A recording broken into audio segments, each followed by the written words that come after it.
All right. Thanks, Mike. Yeah, so I'm glad that we've got so many faces in here. Good to see people in person again, especially for this conversation that I'm excited for. So DFI recently formed I'm Andy Bachman, by the way, with Dan Brown and Associates. Figure that out. So DFI recently formed a task force on foundation reuse. It actually kind of originated out of a couple of committees at the same time. Worked out pretty well. The Testing and Evaluation Committee, as well as the Subsurface Characterization Committee. We also pitched it to the Sustainability Committee, so we've got a lot of good interest from a diverse set of groups. It's worked out pretty well. We've got about 15 people that have been joining us regularly. We're still welcoming new members. If anyone wants to join, just let me or Ahmed Alisi know. Okay, so the panel session here, this follows up on a Horses for Courses event that Gerald had planned and executed at the Superpile this past summer. It went great.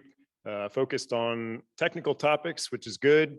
We got a lot of good participation, a lot of conversations afterward.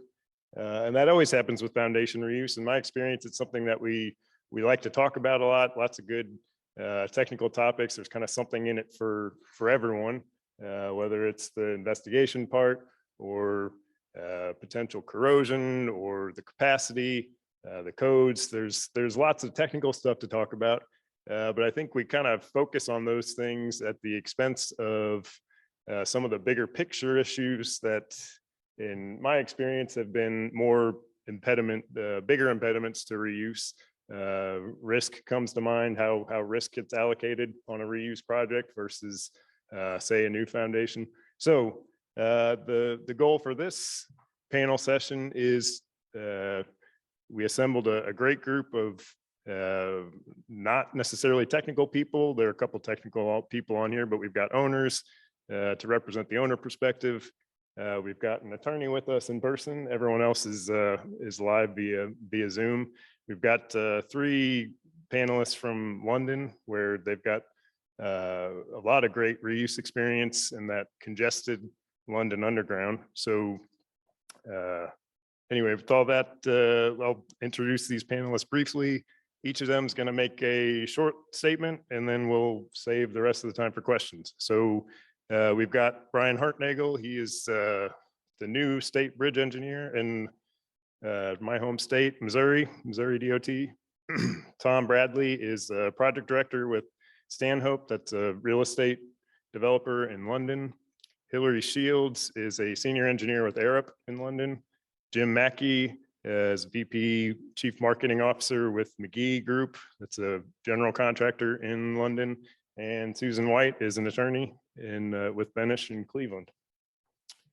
Okay, with that, I'll turn it over to Brian for his statement. All right, thank you, Andy. Can everybody hear me? Can hear you great. Okay, awesome. So as Andy mentioned, I'm the state bridge engineer for Missouri DOT.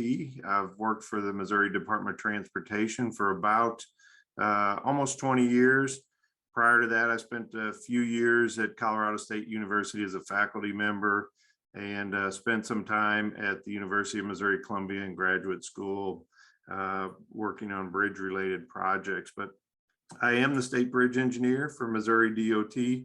And the Missouri Department of Transportation considers foundation reuse when it is structurally and economically feasible.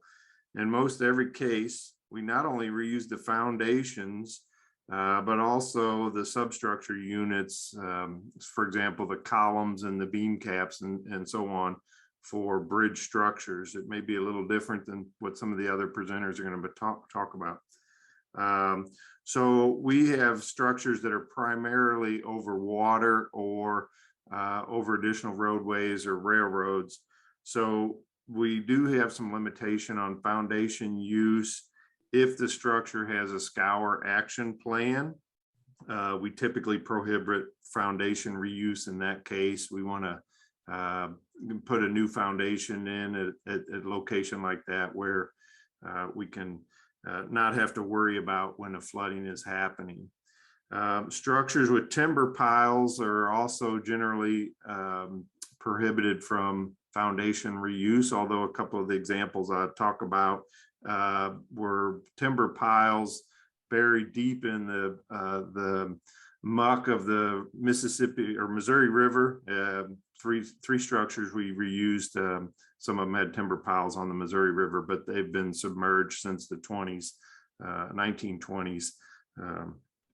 We have reused foundations on many structures built in the 60s and 70s with precast lightweight concrete U-beams. These beams typically deteriorated, just regularly reinforced, not pre-stress reinforced. The lightweight concrete becomes saturated, rebar corroded, and so on. So we typically replace those superstructure elements with double T beams and concrete deck on those, and we reuse the substructure units on that, including foundation units.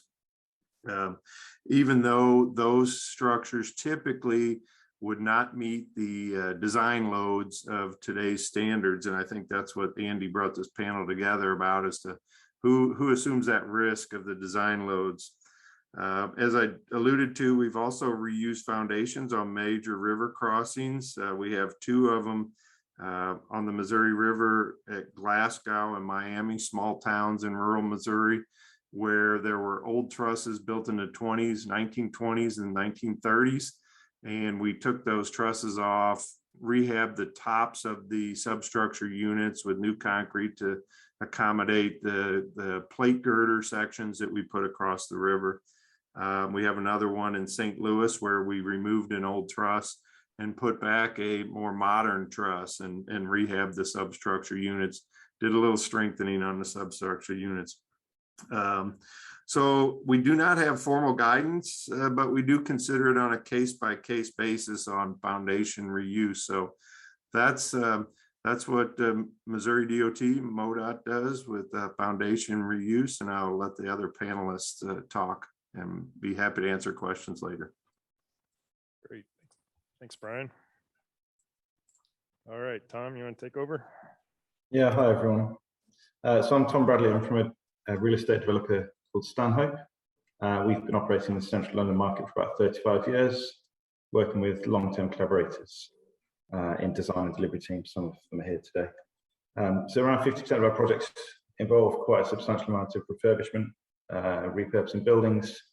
And as a group, we've got a strong interest in environmentally responsible design. So my experience in foundation reuse ranges from working on tall building projects, about 300 meters, so just over 1,000 feet, anything from mega frames through to conventionally outrigger braced buildings where existing basements have been reused.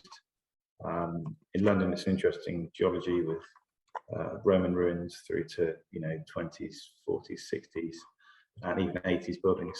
So we're avoiding a lot of foundations in the ground, and also working on relatively small buildings, including a couple of examples we're working on at the moment, which are low-rise buildings using hard foundations in granular soils. It's quite tricky soils by the river. So whilst I'm an engineer, I've lost my way recently, so I work for developers, so any tough questions to my technical colleagues. But my talking points really are, firstly, the importance of environmentally responsible design as we go forward. So just to set the scene, there's obviously a compelling business case to refurbish and repurpose existing buildings, which in the UK in particular is being catalysed by policy and law. So 80% of the buildings that are here today will still be here by 2050, by which time we set in stone targets to transition to a net zero economy. So the concept of demolishing and rebuilding without repurposing is becoming quite a challenge. And obviously those refurbishment projects will involve quite a significant amount of foundation reuse, so that's absolutely necessary. And then also to look backwards and forwards. So whilst we talk about reusing historical buildings, it's important, I think, to consider how we design buildings today to facilitate future reuse into their second, third lives in 50, 100 years' time. And that may involve developing technologies that give us a better understanding of how the buildings actually behave, and potentially to redefine by what we mean flexibility, what we mean by flexibility in the design process. So the age-old anecdote that flexibility is only achieved with big column-free spaces and unrealistic imposed loads will have to experience a tidal shift, I think, if we're to be successful in our ambitions. And then the third point really is about risk management. So during reuse projects, it's vital that risks firstly appropriately identified and then quantified and managed through the process. And I'm sure that some of the people here today will reference examples of how collaboration between the client and the contractor has been absolutely fundamental to the success of reuse strategies. And whilst common procurement routes may be designed to wholly protect clients and investors from claims for time and cost, through essentially offloading risks to the construction supply chain, successful reuse strategies often rely on an acknowledgement of the retained risk that the client will retain throughout the second life or third life of the project that equally may not be able to be insured, which then obviously supports an argument that collaboration and procurement routes are key to successful foundation reuse strategies. Great, thanks, Tom.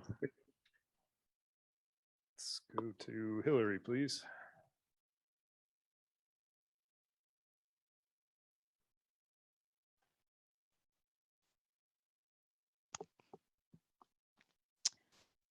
Hi, I'm Hilary Shields. I'm an associate in Arup in the London office in geotechnics.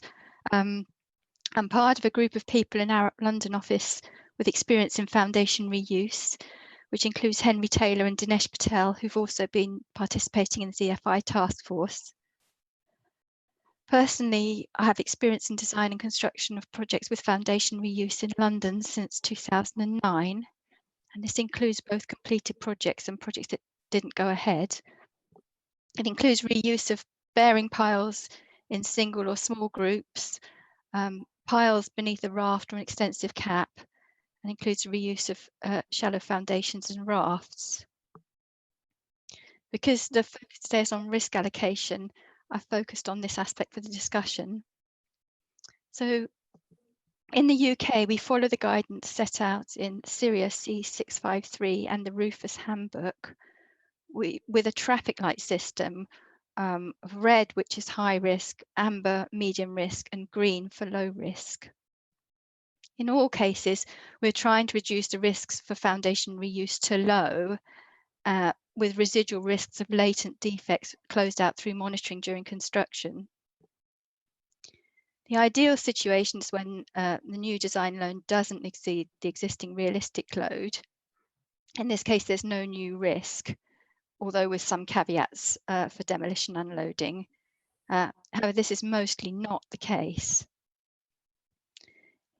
In my experience, there are different situations for increasing load above the existing realistic load, and it depends on the information you have available for the foundation design and the foundation construction. So when we have good information on both design and construction, provided that ground investigation verifies the information and condition of the foundations, there's potential to load up to the assessed design load with low risk. It's a much different situation where we have partial or poor construction information. In that case, there's a significant amount of ground investigation required to understand the foundation configuration and the condition. So I think there are different groups. With friction piles, there's an inherent risk due to brittle load settlement response. So they, right from the start, they may require strengthening to reduce the risk to low. However, piles which have a significant end bearing or underbeam piles or piled raft or shallow foundations and raft, they all exhibit a ductile load settlement response. So in these cases, provided the geotechnical capacity and the condition is good, then it becomes about the structural capacity and allowable movement, and there is potential for moderate load increases with low risk. But in all cases, for high load increases, we should expect strengthening works are likely to be required to reduce the risk to low. And then, as I said, the residual risk gets closed out through monitoring. Yeah, as already mentioned, communication on risk with the client and insurance throughout is a key. We've been using risk matrices to help understand where the risks lie between the different parties. And at all stages of design, investigation and construction, there may be discoveries which require a rethink, and all parties need to understand this. So I wondered whether a problem for insurers is how to quantify low risk. So when I sent the notes to Andy, I put the question of potential for a probabilistic approach to describe that we've arrived at low risk. And this has generated some good discussion with colleagues. And the view is that this is probably quite difficult. But a key thing would be to get the insurers to buy into the existing guidance for risk reduction, which is the process that we've been using with the traffic light system and following the UK guidance. Thank you. Thanks, Hilary. Jim is the brave soul that's going to do his opening statement without a slide. So take it away, Jim.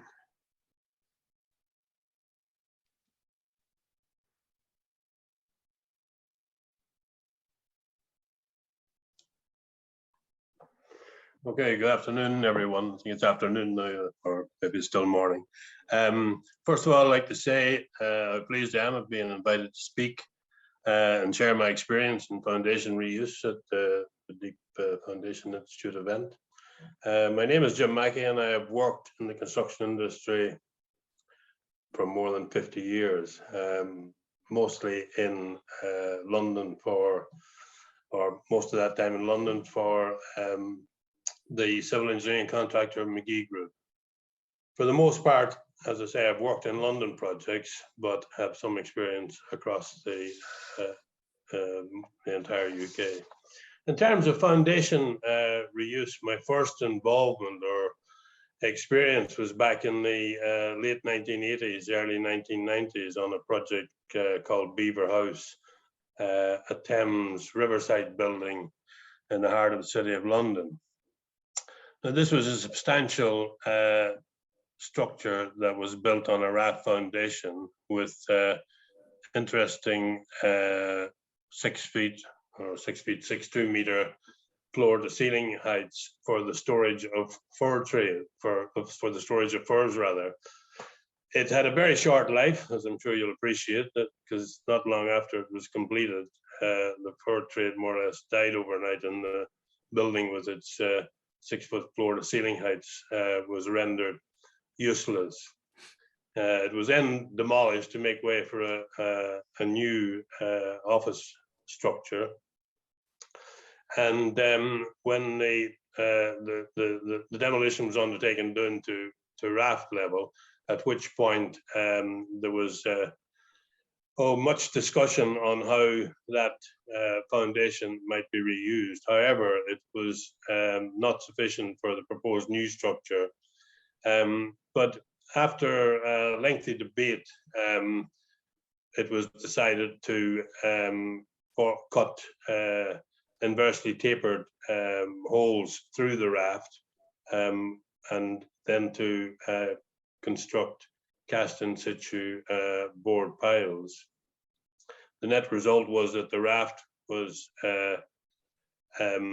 now what we would refer to as a pile assisted raft, and was accommodated entirely into the new and more substantial structure.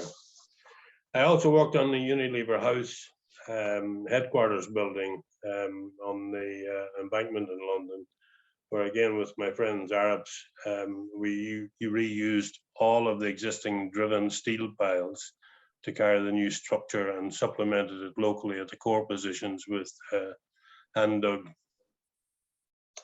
large diameter hand-dug caisson piles.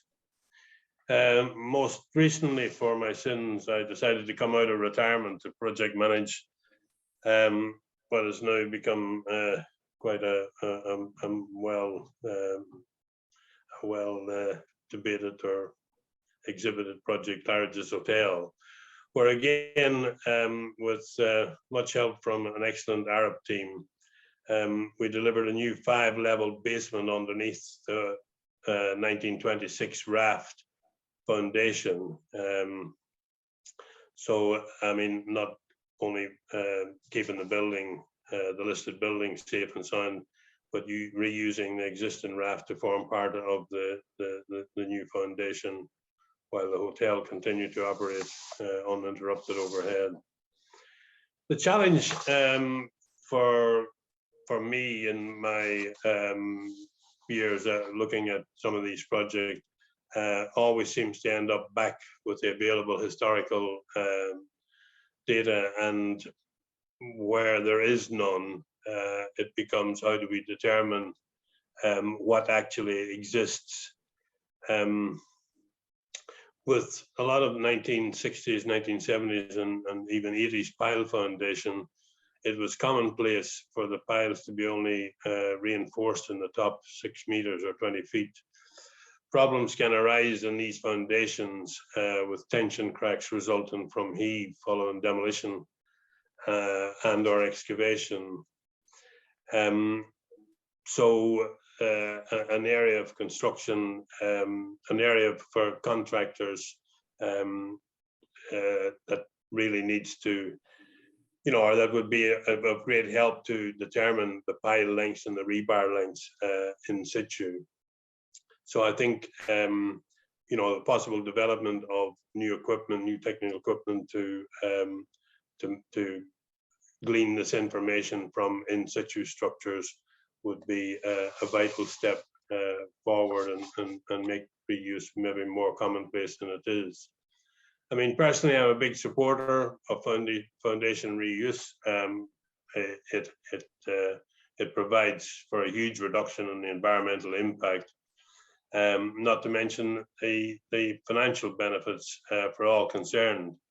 However, as Hilary and Tom have both alluded to, what does make this somewhat difficult is that there invariably is a number of stakeholders, from client to engineer to contractor, and it sometimes can be a challenge to get all the parties to agree on the way forward and where the risk and how the risk is shared.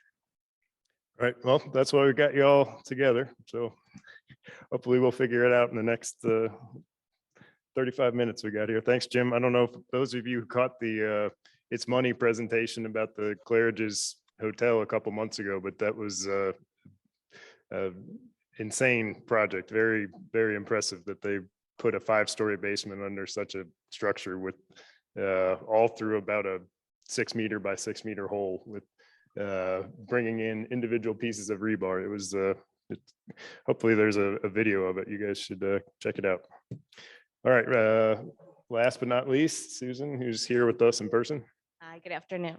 Good afternoon. I'm Susan White. I'm an attorney at Benish. So my involvement on the foundation reuse projects comes in from the contract drafting and negotiation standpoint.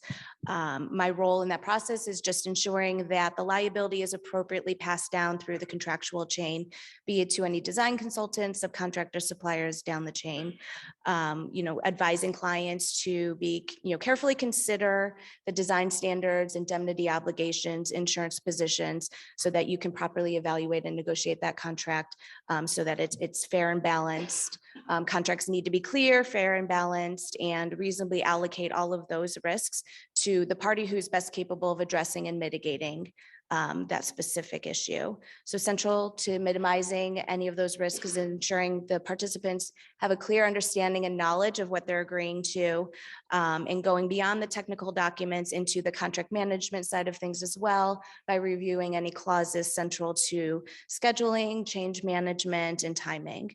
At the end of the day, whatever design obligations and standards the client's going to agree to, we also have to make sure and address any insurance issues, making sure insurance and bonding match your design standards so that there's no gaps in coverage. Typically, we see that all of the sort of reuse and adaptive reuse projects are being issued out in a design build context. So keep that in mind when reviewing things that come down the line. Design build is central to sort of the collaborative nature of that project. You know, issuing out the bid documents and whatnot when we don't have a full design implemented, it's really going to make sure that all of our project participants are collaborative and working together to ensure we have a successful project, you know, stay on budget, on time, and success at the end of the day. Awesome. Thanks, Susan. Okay, so the rest of our time is for questions. Hopefully you guys caught earlier that you can use the web platform either on your phones or on the desktop to enter the questions. If you see me looking at my phone, I promise I'm not that bored. That's me reading the questions. You can also use the mic to ask the questions. I would prefer you use the app. That way, any questions that I don't like, I can just ignore. I don't know why you guys are laughing. That's not a joke. It is a joke. Okay, so I'll start us off with the one question here that I'll direct to the two owner representatives on the panel. So this will go to Brian. We'll do Brian first, and then Tom. How has risk been allocated on the reuse projects that you all have been involved with? Thank you, Andy. So the bridges that I mentioned that were built in the 60s and 70s with the lightweight concrete U-beam structures, essentially we're the owner, and in most cases we were the designer of record as well. And the way we handle that risk is we accept it for one, but on our plans we usually put notes that say, you know, new construction designed to the current standard specifications. So like the double T beams and the superstructure replacement, the barrier curbs and those types of things would be designed to the new standards. We consider and check the loadings of the existing foundations, but many of these structures have been in place for 40 to 50 years. And so we consider the fact that they're still standing is evidence that they can carry the existing load. So we do understand that, you know, maybe they were designed for lighter truckloads. Many of these were spread footings on rock, and maybe the loads at the time were lighter, but there's probably a lot of reserve in the foundation capacity. So as the owner and many times the designer, we accept that risk. And a lot of times these are on lower volume routes. And so we consider the risk to be low. Okay. I did mention that we have some Missouri River structures where we did superstructure replacements. And these are significant structures with, you know, 200 to 300 foot spans and things like that. Our design consultants evaluated the foundations. In some cases, we supplemented, as Jim mentioned, the raft foundation. In some cases where we've had foundations, we put additional piles around and then tied in additional concrete to the footings and things like that. And again, we kind of accept the risk with the consultant, the design consultant, helping us out to manage that risk. So that's our experience as the owner, and often the designer. We kind of accept some risk on the exceeding the original design loads on the foundations, but we consider that low. Great. Tom, you want to take over? Well, that's really interesting, Brian, because from my perspective, I obviously have a different view on this because we're certainly not an owner per se, and we work with various investors and clients, if you like, that often are interested in developing buildings and procurement routes such as design and build, where conventionally in the UK, for probably about 50% of the projects in the UK are around design and build procurement routes, where the design advances to a certain stage and then the risk for cost and time and design is then transferred to the contractor. But I think there's probably a disconnect here between the procurement routes aspirations of the client and the investor with the project and the complexity and the risk involved with that. So I guess the starting point for reuse projects in the UK would be to seek to procure a full warranty from the main contractor, the general contractor, which would include all elements on the project. So new elements of structure and existing reused elements. And as you rightly mentioned, Brian, and some of the team mentioned earlier on, it's easy to quantify the risk. I say easy, it's relatively easy to get to a conclusion that the risk is low. But I think it's important that there's either a contractor which acknowledges that and is willing to put their stamp on the scheme which they're delivering and then provide that warranty, which is obviously quite difficult, and it depends on the complexity and the risk that's inherent there. And also, it's important that inherent defects policies are taken out and often conceived to cover some of the risks of defects in those retained elements, which often is hard to come by. I think in some instances, depending on the scale of the intervention, if the refurbishment projects are large enough, often clients will procure policies, will be successful in procuring policies which cover everything in one go. But for localized elements which are reused, there's always an inherent amount of risk the client will retain. And I think the most successful projects have relied on that close collaboration piece, which Jim and Hilary were talking about, between the client and the contractor. Where the client acknowledges there's always an amount of risk that's retained. And it's not necessarily just about not making the contractor take that risk through design build procurement route. So I don't think there's necessarily a silver bullet, but I do think there's a need for the acknowledgement of the retained risk that often sits with the client throughout that second or third life of the building. Yeah. Great. Anyone else on the panel want to weigh in before I go to the first audience question? All right, let's go to let's see, first one that's popping up here. Are there foundation systems we should be designing now to aid reuse in the future? Maybe Hilary, I'll direct that one to you first if you're ready for it. So the question is if there's things that we should be doing in our foundation systems now, designing current foundations for potential reuse in the future. Yeah, so yeah, I know that's a really important question. At a very fundamental level, and we've mentioned this, is actually records. So even from relatively recent times, if the foundations have gone to a contractor design that's not part of the engineering team,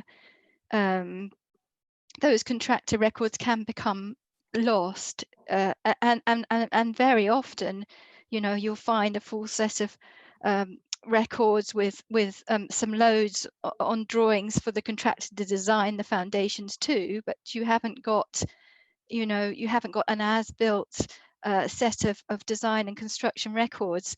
And when you do have that information, when you have both the design and you have the full construction set of information, you're just at so much of a better starting point.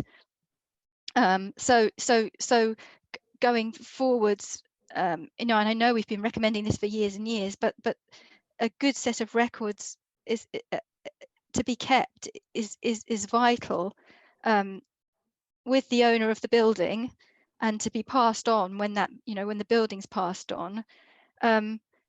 Equally, I think we tend to move away in the UK from engineer supervision. Very often it's contractor self-certification, and that's fine. But when you come to reuse, if there have been a second set of eyes and a second set of records, that also gives a lot of confidence. So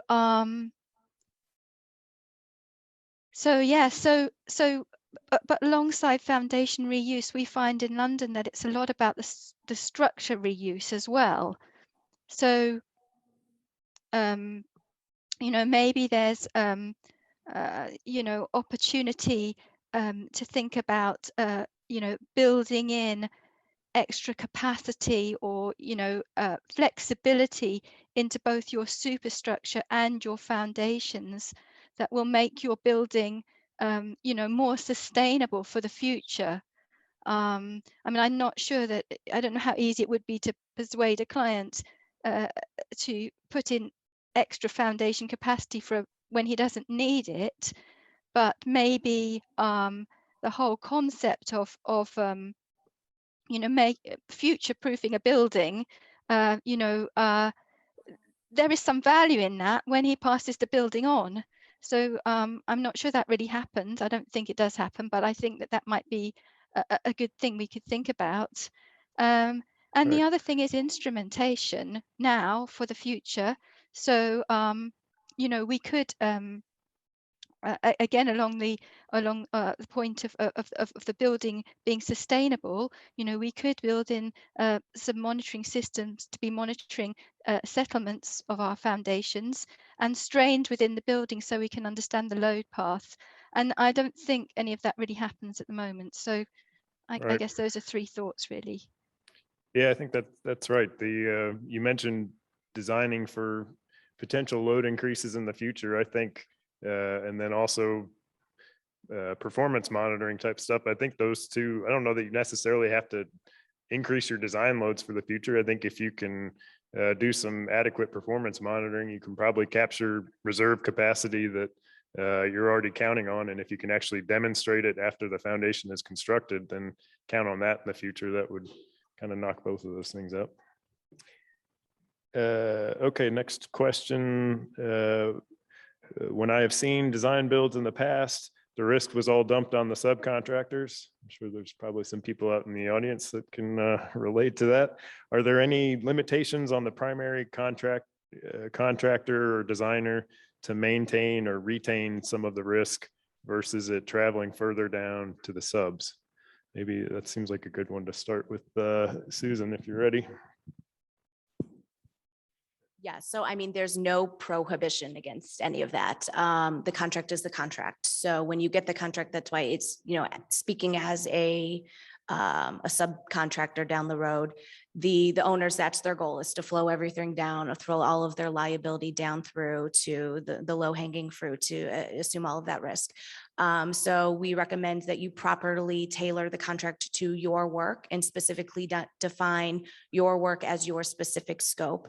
If you don't have any design liability, you're just performing, you know, supportive excavation or any sort of additional supports, you're not doing the overall design of the project, then your design standard of care should be based on construction. You shouldn't assume any liability for any of the design and specifications. We also recommend striking any language that's, you know, for your use only.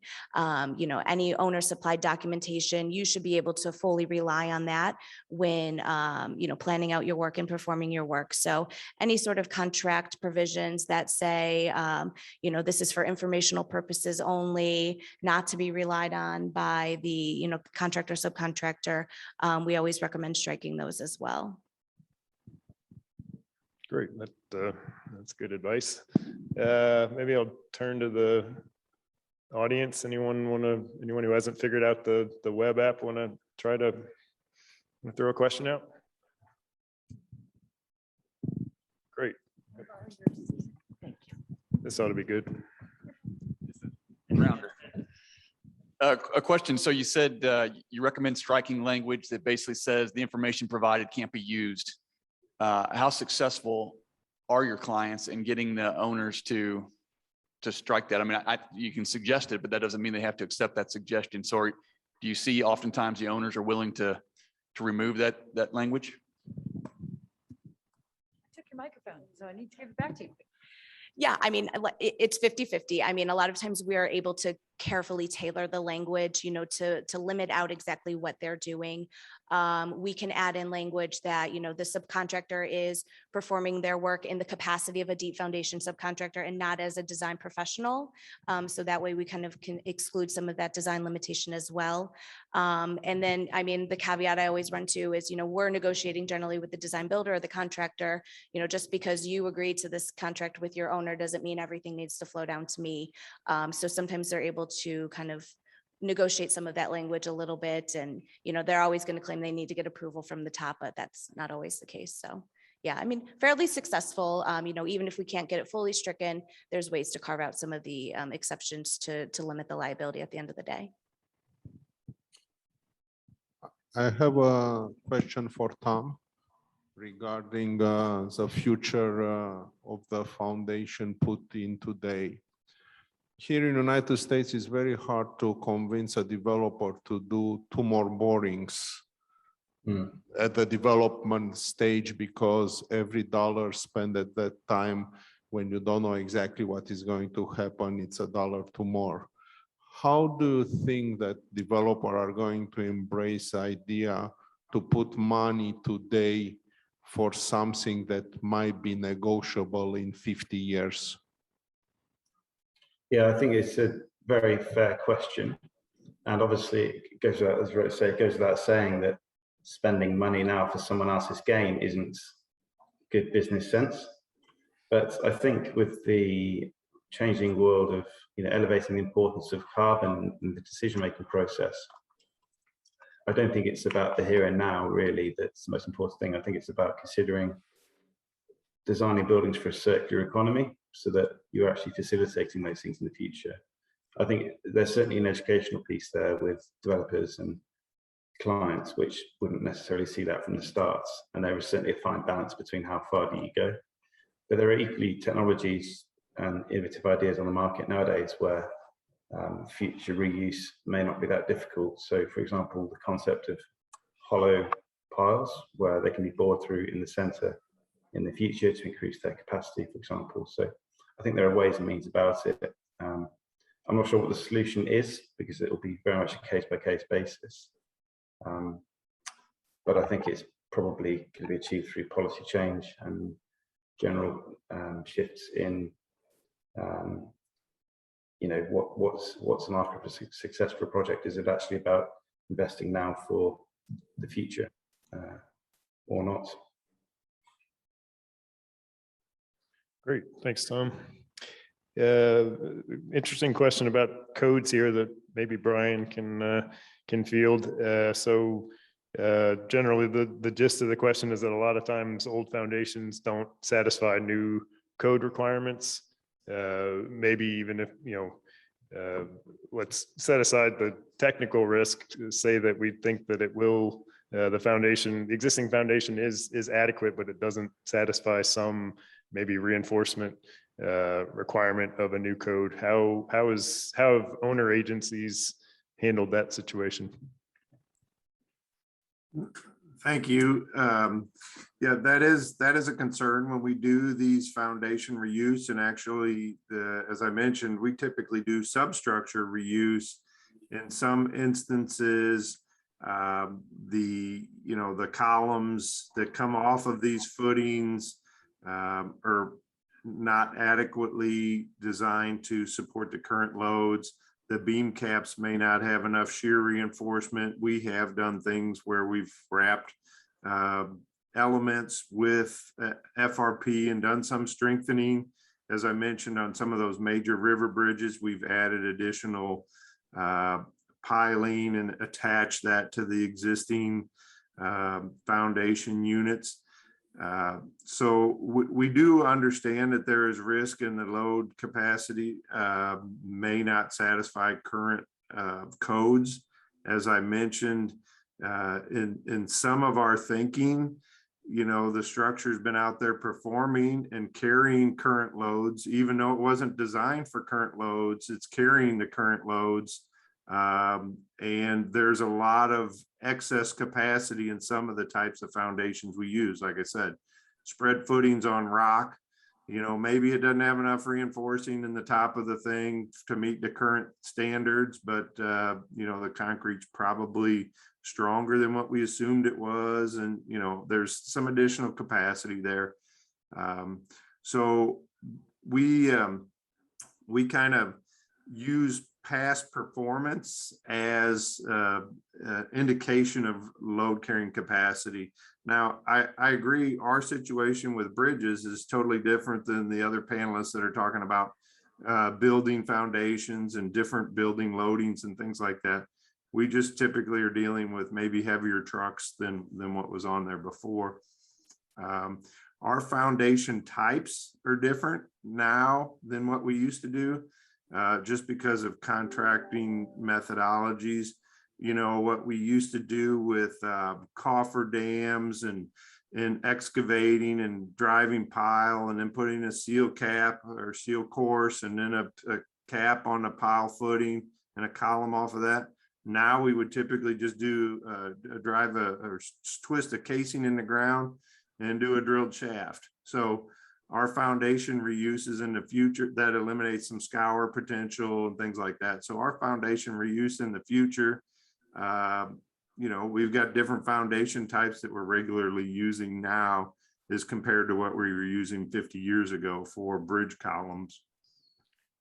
Right. Thanks, Brian. Thank you. Actually, one of my favorite non-reuse examples, but that we considered, this is a project at DBA actually, that it was a MoDOT project on the Hurricane Deck Bridge, massive concrete seal foundations that were in beautiful shape. They, you know, plenty of capacity, plenty more than we would have needed even, but turns out that there was an alternative alignment that was cheaper to build by going with a different span arrangement.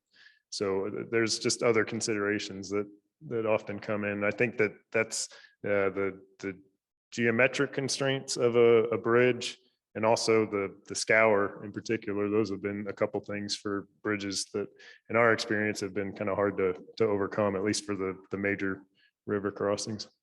Right. Thank you for that. And I think that's a difference. The scour, you know, most of the building foundations are not built over waters and streams and things like that. So that's another consideration. Right.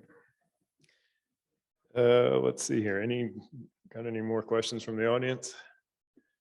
I'm losing my app abilities here, so I might need to. Could I add to Brian's point that, Oh, of course. Yeah, go for it. Hilary.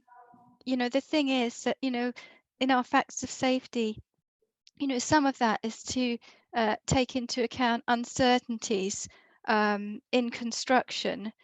And yeah, and when you've got a building sitting there, you know, without, hopefully without sign of distress, is, you know, yeah, you've got, I mean, there are buildings with signs of distress as well, and then you know that the footings are really at the limit of their capacity. But when you've got a building sitting there without a sign of distress at that existing realistic load that the building is carrying, you know, that's a good proof. That's a good proof that those foundations are working at that existing load. Now, what you want to do about increasing that, you have to think very carefully.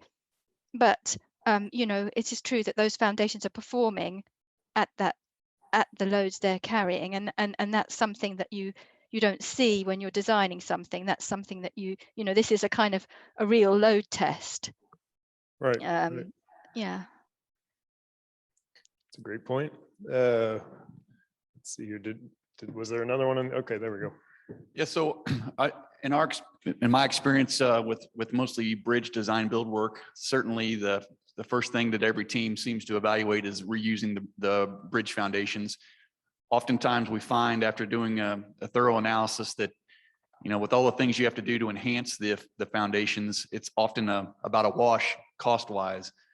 I think in the US, and admittedly, maybe we're a little bit behind on some concepts of sustainability, but I think ultimately the teams decide to, if it's the same cost, why not build something brand new to maybe increase the reliability?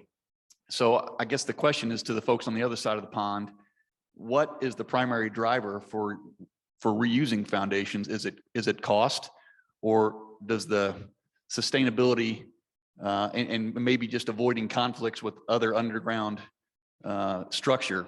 What's driving the need for reuse? Is it just money, or is it something beyond money? Let's see, Tom, you might be the money person. You want to start with that? I don't know about that. Another fair question. I think it's obviously different on a project by project basis. We've experienced projects recently where it is actually about sustainability and reducing the embodied carbon of the new works, but ironically increasing the complexity of the project in the process. So time goes up, cost goes up. And I think this is the shift towards a triple bottom line way of looking at projects where you're looking at more than cost and time. So I think that's certainly a strong driver, but equally you can't necessarily reuse all foundations on all projects. You have to go for new and obviously take the cost off that. So I don't necessarily think that it's always the cheapest and easiest thing to do. And there obviously it's kind of counterintuitive to standard practice to think that you should reuse every part of the structure. Jim, have you got any examples of where you've been asked to reuse foundations, perhaps where you think it's not the best thing to do, or any weird drivers behind decisions to go forward? You're muted. You're on mute.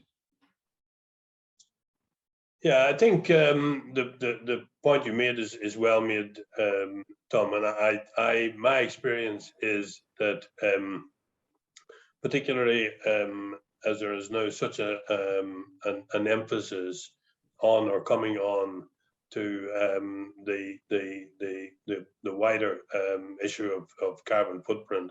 And I think that amongst the blue chip companies, either building corporate headquarters or new factory buildings or storage facilities or whatever, they know, I sense that they now feel there is a very definite need to stand up and be counted in this regard. And I do think that that the emphasis on the bottom line is certainly, not necessarily going to shift away completely, but there's going to be some drift away from that in the coming years, and certainly in the coming decades. Thank you. All right. Okay, so I think people are starting to get hungry here, so I'm going to go with one final question. If you guys could, I'll pose this to all the panelists. If you guys could keep it somewhat brief, that would probably be good. So what do you think is the most promising, what would be one promising development that would help promote reuse in the future? And I don't want to put anyone on the spot, but Hilary, I'll do it to you anyway.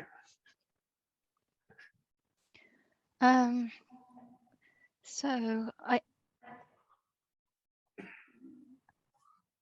think so we have we have two guidance documents in the UK, and